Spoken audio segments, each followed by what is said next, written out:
Bağ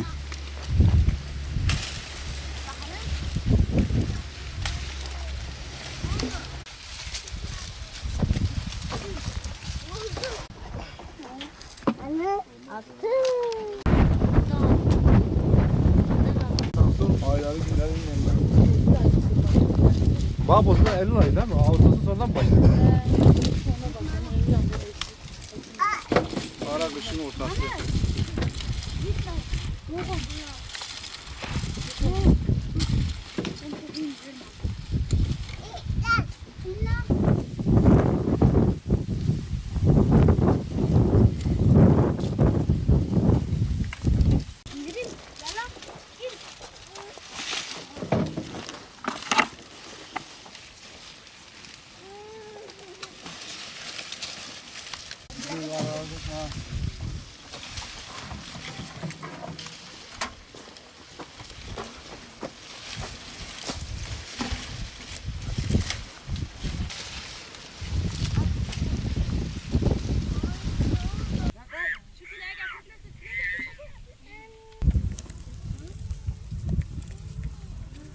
Yaşım kimlikte esas yaşım kimliği küçük yazılmışlar.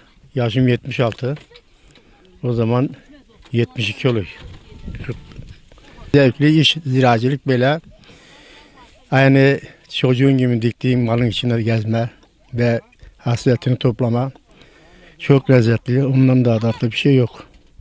Eşinle dostunla gelirsin, üzümünü toplarsın. Üzümünü kesin. Sağa sola eşine dostun da iyi. Götürüp bastık sucuk yapıyık, pekmez yapıyık. Elimizde üzüm kırma makinemiz var. Ondan çekiyoruz. Besli üretiyoruz onda. Kilosunu 15-20 arası veriyor. Çalışmasam yorulmayayım, çalışırsam yorulmayayım. İkman etmişim onu. Yani Mustafa da böyle işte ben her gün bağların içinde, dağların içinde, ağaçların altında çalışıyorum yani. 40 dönüm kadar yerim var. Hep bağ dikili. Beyaz üzüm, henüz üzümü, ceviz var içinde. Onları toplayıp işte bir ay falan sürer yani. Bu konuda çalışık emeğimizin karşılığını Cenab-ı Rabbül Alemin veriyor yani. Az çok idare edik. Beşleri yüzü kara, hazır karaylar. Televizyona bakmadan, telefona bakmadan gözleri kör olacak. Çalışmayı sevmeler. İlaç zamanı ilaç atıyık işte traktörle.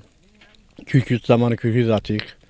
Daha zenk olmasın diye, küf olmasın diye. İlaçlayık, dibini kazmalayık. Ondan sonra traktörle sürüyük 3-5 sefer. Budam zamanı budamını budayık. Budam olmazsa olmaz. Bahar zamanı. İlla ki budam olacak, emek olacak, yemek ola. Çalışmasan bunlar olmaz. Çalışırsan demiş, bağ çalışmasan da. Bakımla yani bu meydana geldi. 25 sene oldu buraya dikeli. 25 senelik acı tiyak diktim de Amerikan çapı. Hep aşılak bunlar. Eski bağlarımız battı. Hiç kalmadı. Tekrar acı çiftlik diktik. Aşılak alayında ben aşıladım yani.